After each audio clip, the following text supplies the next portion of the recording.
Oh, hello, and welcome to Dark Passages. Dark Passages is a weekly podcast presented by me, Chris Stone, reading stories I've written over the past 15 years or so. Today we're going to start a new story called Route 66. Route 66, Episode 1. She was laying on the bathroom floor, one pale arm hugging the cool ceramic base of the commode, the crook of her elbow bruised and puckered with what he assumed were needle marks. Sure, she'd had another story, but that's just how things were with her. She had so many stories, he just wasn't sure which ones he could believe. The claw-footed tub behind her was brimming with bloody water. Her face was pressed against the dingy lime green floor tiles, black painted lips kissing the moldy grout. Her eyes were closed, and her dried tears sparkled beneath a harsh overhead fluorescent light that blinked and flickered like those in a horror movie. Her neck was pink and raw like she'd been asphyxiated. 3 parallel, razor-thin scratches traced the back of her outstretched arm. They wept blood onto the tiles. The perfectly smooth, white half-moons of her ass glowed underneath the flickering bathroom light. The tiny tattoo of charcoal-colored lips that kissed her thigh was almost an obscenity on her perfect pale skin. He wanted to slap the maddeningly flickering bathroom light off and just leave her alone there in the dark. He wanted to turn and to run until his heart and lungs exploded, until his legs just gave out. He wanted to leave the Blue Oasis Inn and all of its dilapidated former glory behind him. He wanted to race out into the desert far from here, just kicking his dusty heels until he reached California and a new life. He just wanted to flee. He'd had enough. But he knew he couldn't. His old boots, held together only with interlocking loops of duct tape, were cemented to the dirty bathroom tiles. On a second glance, what he at first had mistaken for a tub full of blood was really just discolored bathwater from the rust of the tub's dying, decaying innards. He surprised himself when he half snorted. Weren't those her words escaping his lips? Dying, decaying innards. Hadn't she fed him that line on Route 66 somewhere between Vega and Tucumcari? That we are all dying a little more every day? Hadn't she said that everyone was rotting from within, our own decaying innards turning against us? She'd said so many things since he'd picked her up outside of Vega. They were all sort of running together in a mismatch of conflicting stories. Her eyelids fluttered, her heavy black makeup danced, consciousness was coming. What if she woke up? Oh God, what if she woke up right now with him looming over her naked, outstretched body? He'd only come into the bathroom to check on her because she had been in there for over an hour. It had seemed the only appropriate thing to do as a human being. What if she'd fallen and cracked her head open? She could have been dying and he was just laying on the hotel bed watching one of the 3 local channels they offered despite their outdoor neon sign boasting of HBO. He didn't want to see her like this. This wasn't what he'd signed up for when he pulled off on the shoulder of Route 66 to offer her a ride. But here she was, laying on the floor, bruised and bloody, and waking up, this girl who preferred to be called Moon. He carefully snaked his hand into his jeans pocket and found the keys to the old Plymouth Dart that had been driving since Tulsa. His eyes shot away from the twisted mess on the bathroom floor, this broken girl, and spotted his haphazard pile of crumpled, undetermined bills in the spotlight of the nightstand lamp. In reality, he just needed his keys and his cash and then he could skedaddle. Now that he had determined that she was in fact alive, he felt his duty here was done. He retreated a slow, tenuous step. That tape that held his boots together crunched like wrinkled paper, and he winced. Wasn't that always how it was, though? The quieter you tried to be, the louder you wound up being? It was an undeniable, unavoidable, universal truth. Half in and half out of the bathroom, he heard her moan. His nervous eyes twitched back to her. Slowly, Moon's own bloodshot eyes eased open. Her lips still pressed against the lime green tile that had no doubt at one time in the distant past seemed quite fashionable, slowly stretched into that increasingly familiar grin of hers. That undeniable cute smirk that hid everything bad, that made everything better with a simple twitch of a few facial muscles. There was blood in her teeth. Her hair was still wet from the bathtub, strands plastered to the side of her face. Her chipped black fingernails began fluttering against the ceramic toilet base. The tiny black star tattoo between her thumb and forefinger danced. He was frozen again, his boots cemented to the tiles. Her dazed eyes struggled to focus. Rain, how long have I been out? Her voice was scratchy and strained, and with that, any hopes of his escape were lost. Now he would be with her till the end, and in a way, since he'd met her, he'd just known that's how things would play out. The end to everything had already been written. Who was he to change it? He couldn't complain. His mother had always been that way, and besides, as her husband Heath used to say, you can complain in one hand and shit in the other, and you just see which one fills up faster. Heath was one of those no-nonsense type of guys. He didn't accept excuses. Everything was an absolute. You win or you lose. You accomplish or you fail. So it was no surprise that he didn't stick around long after he'd told teenage Rain, quote, "Your mother has gone and had herself a little accident," as if avoiding a drunken driver's delinquency was something that she could have done. Sometimes life was a motherfucker. There was no grand design, no overseeing magic man that could put everything right where it needed to be. No, the universe was a rudderless ship randomly bobbing between normalcy and catastrophe. Sometimes bad shit happened. It was just part of the deal. His mother could have gotten groceries on Saturday morning like she normally did, but on that random day, she'd wanted to get a jump start on the weekend. So she'd left around dusk on Friday night, cutting a path to HEB. She never made it. A Texas highway patrolman spotted her Honda Civic's blinking taillights not an hour after she'd left the supermarket. Her Civic was about 40 yards from the highway in a gully wrapped around an old oak tree, its hatchback yawned open, flashing shattered glass teeth. Her doctor had called it an internal decapitation, said they'd never seen anything like it before. In fact, they'd had to review a dozen medical journals to find even another single solitary instance. In that situation, an Iraqi war veteran had been nearly decapitated by an IED. The explosion had ripped through his Humvee like it was made of paper mache. The force of the blast had shattered his spine in an instant. His C4 and C5 vertebrae had not only been crushed, but they'd been obliterated, pulverized into powder. He died in surgery as they'd attempted to glue everything back together. And in a casual canting toward catastrophe, the rudderless universe had callously added his mother's name to the medical journals with the esteemed title of Second Ever Case of Internal Decapitation. You see, when they found her limp in that car that had been rammed into a tree, her skull had been dangling. Unable to move, her eyes had just focused on the floorboard for hours. With the neck pivot shattered, a thin ring of skin had been the only thing left holding her together. The newspaper had reported somewhat salaciously that one paramedic on scene had lost his tacos in the gully when they found her car, but Rain doubted that was true.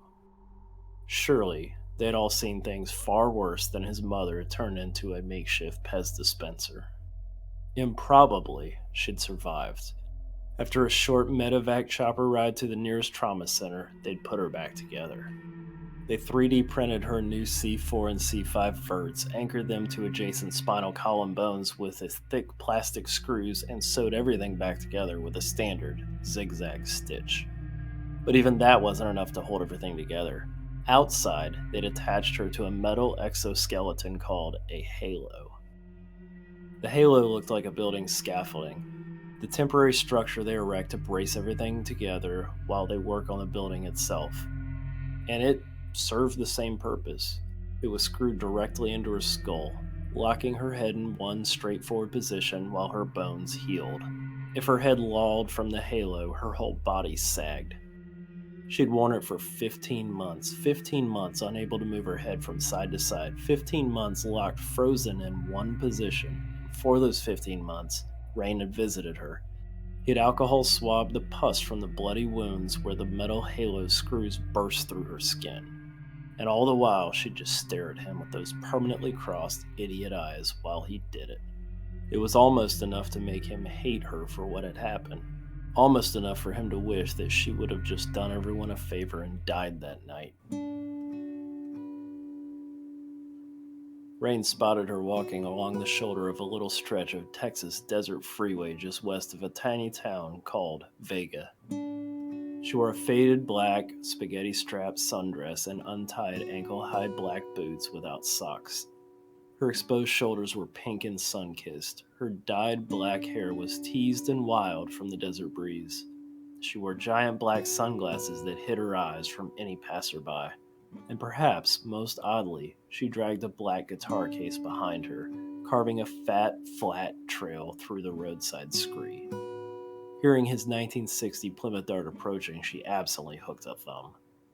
She hadn't turned around to see what was approaching. Rather, she just lofted her thumb with the confidence of a girl that knew that this approaching car didn't accept her, the next one surely would.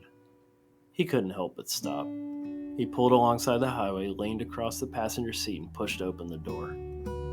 She approached the car with her oversized black aviator sunglasses shielding most of her face. She popped one arm on the doorframe and leaned in. Hey there, cowboy. Which way you headed? Rain folded a hand over his eyes, squinting at the harsh desert sun reflected in her sunglasses. Well, I can take you as far as Albuquerque if it suits you. She tossed her guitar case in the back seat and sat down. Before he could pull back onto Route 66, she had completely reclined her seat, crossing her ankles in that narrow angle between the door window and the front windshield. Having ditched her boots in the back with her guitar case, her bare pinky toe tickled the glass, her heels carved fat paths through the dashboard dust. Name's Moon. I know. Were her parents fucking moonbeam hippies? I get that a lot. But I don't know. I just like the moniker they gave me. Seemed like a normal enough couple. Just creative namers, I guess. She reached her hand across the space between them. Rain accepted it, and her wrist full of trinket bracelets jangled. I'm Rain, so I guess we both had interesting parents. Moon giggled. Well, I never thought I'd meet Rain in the desert. I could have used a bit of you an hour or two ago. That sun is a motherfucker. No friend to this moon, that's for sure. Well, Mr. Rain, sir, it's a pleasure to make your acquaintance. As he pulled onto the highway, Moon absently dug dirt out from underneath her chipped black fingernails and flicked it onto the floorboards. So you play? Rain asked, squinting under the western sun that now blasted through his windshield, making him envious of her oversized sunglasses. She cut him a quick, confused look. He hooked his thumb to the back seat at her dusty guitar case. Her eyebrows narrowed, and then slowly the corners of her tiny black lips lifted into a smirk. Oh, that. Well, truth is, people like you more when you're somebody. So, today I'm a musician. Yesterday I was a secretary at a big law firm, which was, of course, a bit tougher to pull off with this get-up and black hair, nails and all. She spoke with her hands, making music with her jangling bracelets. She flicked another clump of excised nail dirt onto the floor, then blurted. Oh, and one time I was a veterinary assistant, and then I followed it the next week being a taxidermist. Can you fucking imagine? He smiled. He just couldn't help it.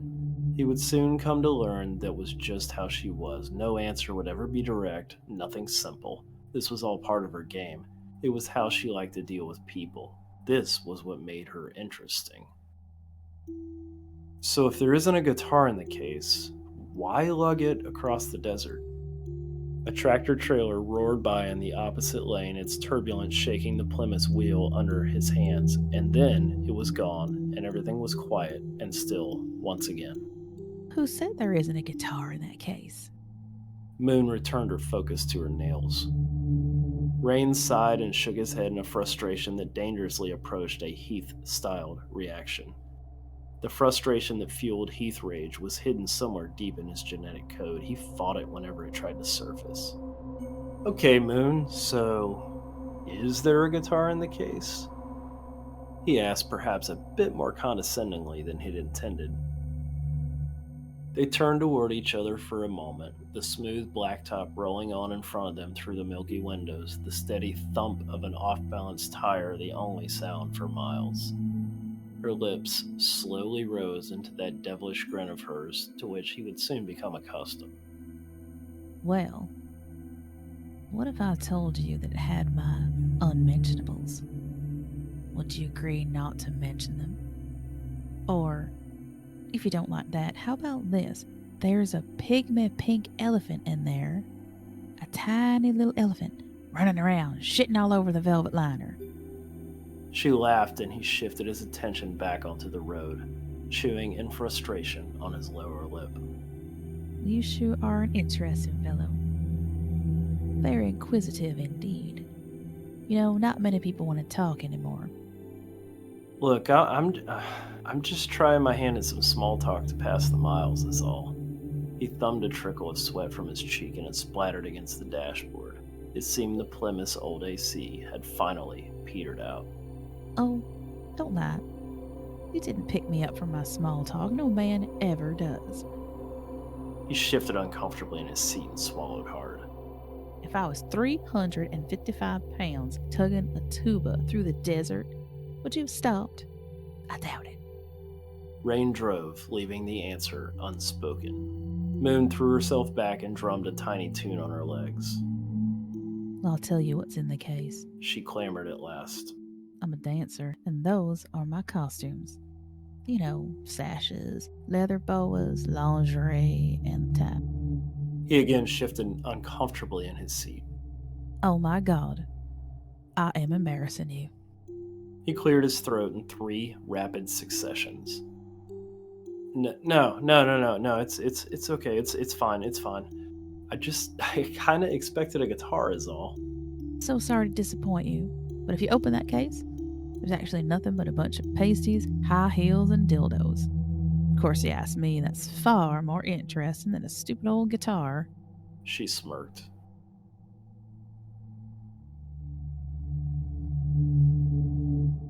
Did you know that without me, you'd be dead? Moon smirked around her cigarette. Laying underneath the motel sheet, she tapped ashes onto an open copy of US Weekly laying on her bare chest. It seemed the celebrity of the week had just been caught passed out in the back of a Mercedes with a bunch of blow in the glove box, and the paparazzi had caught her at her morning worst. These are the pictures that Moon was ashing her cigarette on. After finding Moon unconscious on the lime green bathroom tiles, Rain had wanted to flee. If she died, he didn't want to be around to take any of that heat. But she'd awakened, and alas, he'd been unable to escape. Instead, he'd become further ensnared in all that is Moon. He'd helped her to her feet and offered her a towel to cover her seemingly oblivious nudity. He'd tried to be a gentleman, a decent human being even. Lord help him, he'd tried. He'd tried not to look at her, but he had. Lord help him, he had. And she'd let him. Rather, she'd encouraged him, refusing his towel offer. Now, his money was still laying on the nightstand, his keys in the jeans pockets that he'd hastily wiggled out of and kicked onto the floor. As it turned out, Moon wasn't so easy to leave. He'd never met a girl like her. Hell, he didn't even know if there were other girls like her. The random things she'd say were utterly fucking fascinating. Conversations with her could be frustrating, but in a cute, hard-to-describe way. She was magnetic. She was that thing in the room that everything gravitated toward.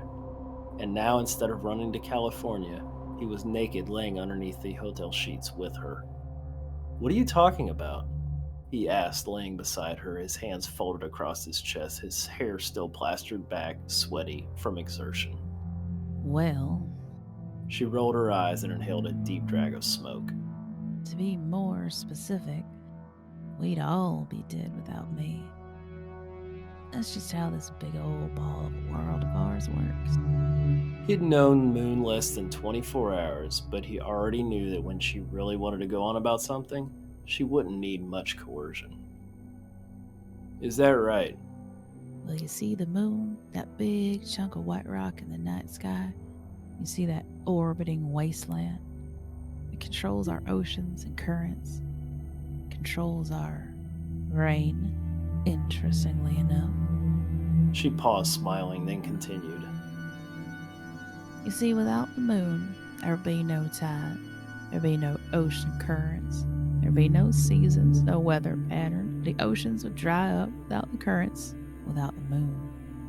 She took another drag and blew it into the sky with an exaggerated exhalation. And without water, you die. We die. Plain and simple. Einstein once said that when the bees die, mankind will die out within 5 years. Without those little pollinating machines, we wouldn't have crops, and without crops, we wouldn't have anything. No arugula salads with raspberry vinaigrette, no garlic buttered broccoli rabe, no almond milkshakes, and no farmland's best T-bones. There'd be nothing. Not a goddamn thing. She inhaled more smoke and tapped another burning ash onto the actress's flushed, bleary-eyed face. So I think Einstein was half right. Without the moon, we would all die. Bees and all. Without me, you'd be dead.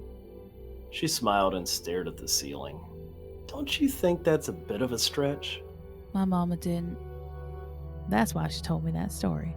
She told me that I was special, that I was the only thing that made her happy. That without me, she'd be dead. She inhaled the last of her cigarette and smudged it out on that actress's face. But then again, who knows? Maybe that's just some fairy tale fucked up bullshit that one mother tells her fucked up daughter. I thought you said your parents were normal enough people. She shrugged indifferently. Hey, have you seen that ice bucket? Rain gestured toward the nightstand where the plastic bucket was still sitting, wrapped in its sanitary plastic packaging. Moon got out of bed and slipped her dress back over her head. She snatched the bucket up underneath her arm and headed to the door. Why exactly do you need the ice bucket? Rain called after her as she wrapped her hand around the door handle. She turned, a fresh band-aid striping her arm, covering those 3 little scratches, a tiny rosebud of blood still visible through its plastic flesh. Ice buckets need ice. That's their whole role in life. A bang cracked against the wall behind him, and a muffled neighboring room argument ensued as Moon left to get the ice. Thank you for listening to this episode of Dark Passages. Please join us next week as the story continues.